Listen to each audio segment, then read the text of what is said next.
Welcome to NSP Today's interview with local leaders. I'm Chris Passion, manager of NSP Today. Today our guest is WallyWysopal, city manager for North St. Paul, and he'll be joining us to answer some questions about the proposed new project, PolarNet.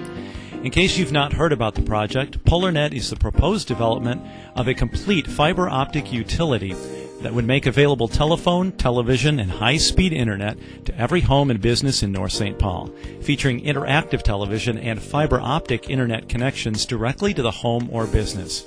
In order for the project to proceed, it requires a vote by city residents. That vote will be held February 24th, and to help everyone know more about the issues related to this vote, we have North St. Paul City Manager WallyWysopal with us to answer some questions about PolarNet. Wally, welcome to NSP Today. And to get started this morning, we've got first question is what everybody wants to know. How much will this project cost? Well, Chris, we look at it as an investment, first of all. And that investment is going to require $18.5 million in order to build the entire structure. And that includes the fiber optic backbone, the connections that will go to every home in town, the head end that has to be constructed to bring down the television signals, all the electronics that have to go out in the various places, including at City Hall and the community center and at the head end. So it's a complete package. It also includes the cost to purchase any types of vehicles that are going to be needed for service trucks and the entire first year operations for labor that our private sector collaborator will have to hire in order to provide the entire service. So $18.5 million investment is what we look at. And all those things belong to the city then, that the head end and all that kind of stuff? Absolutely. And that's one of the benefits of this collaborative model that we're looking at, where the city would own all the infrastructure and the electronics, the head end and all that type of thing, because that's what the city traditionally has been involved in. We have other utilities, water, sewer, and we also have our own electric utility. We also have our own refuse utility. So the city would own all that capital items. It would maintain it, and then we'd have a third-party company, Hiawatha Broadband. They would come in and manage the system. It would be their employees. So we're not talking about adding any city employees to do this work. Okay, now if I just have no desire to be involved in this service, I don't use internet, I don't use the television, I don't use phone. Not you, though. Yeah, not me. What if I don't want the service? How much, I mean, as a resident of North St. Paul, how much is this going to cost me? Well, if you're a resident of North St. Paul and you choose not to be a PolarNet subscriber, this won't cost you anything according to our business plan. And the reason that is that the subscribers to the system would be paying the revenues that are necessary to provide the service and pay the debt, the $18.5 million investment, which would be done over a 20-year period. Okay, but we are voting for bonding. How does that fit in? Yeah. Well, you're going to vote for two things. The first thing is it's a two-part question. The first question is, should the city of North St. Paul have a telephone switch? Now, this is a requirement of state statute that requires municipalities to conduct a referendum and garner 65% of those people voting in that election to vote affirmatively for that. The second piece of the question is, should we issue $18.5 million or up to $18.5 million in general obligation debt? And that's something that the city, the financing method that we chose is the most public. It requires the public's consent, and we'd only need 50% of the voting public to do that.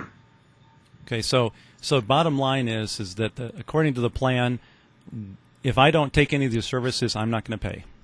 That's correct. And what we have is a business model that shows that if we can get 40% of the subscribers in town, so if we get 40% of them, the business will be more than profitable. If we get around 30%, 35%, it'll still be profitable enough to pay off the debt. Okay. Now on to a completely different topic, off the money, and something that I've heard some people asking, this just a flyer just came out in the utility bill just this last week or so.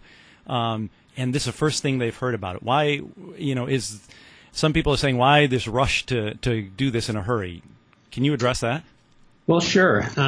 First of all, you have to understand that since 2003, the city has been looking at such a venture where we brought in a facilitator to explain what community fiber optic networks are and what the benefits might be. We invited all kinds of stakeholders in the community and the current incumbents who are providing telephone and television services, internet services, and we invited the community to come in and talk about it and learn.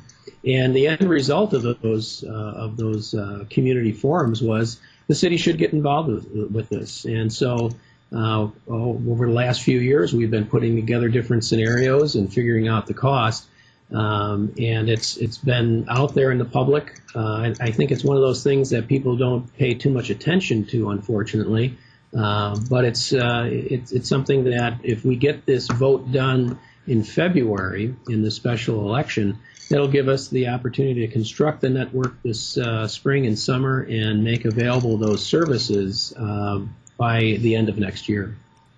Now, just to jump back while we have a couple minutes left to talk about money, some people have said, other cities have lost hundreds of thousands, if not millions of dollars doing this type of thing. Why is that not going to happen here?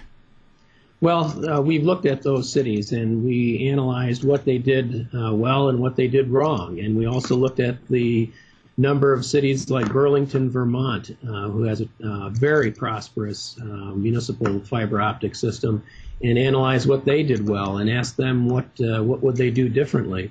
And the one thing is the architecture of our system. It's a single. It's not an open architecture system. It's a system that requires one provider, and that's why we only have one provider on the system. And we believe also that our cost to deploy this system, because of the density of our city and the number of houses in a small area, will allow us to make this very cost competitive compared to places where you have only 1 or 2 homes per acre. We have 4 to 6 homes. So we have a lot more bang for the buck. Okay, well, thanks, Wally, for taking the time to answer these questions on PolarNet. Remember, we need you to vote on Tuesday, February 24th. All voting will be done at your regular polling place between 7 a.m. and 8 p.m., and you can also vote via absentee ballot. You can get those ballots at the North St. Paul City offices during regular business hours. If you have more questions about PolarNet, you can find answers at NSPToday.com. You can also get a copy of the sample ballot there. Just click on the PolarNet link in the main menu on the left side of the screen. And while you're there, be sure to check the calendar for other events happening in North St. Paul. And sign up to receive email notices about special events and special offers from local businesses. Thanks for taking the time to listen to this issue of NSP Today. Check regularly for more updates on important issues in North St. Paul at www.nsptoday.com.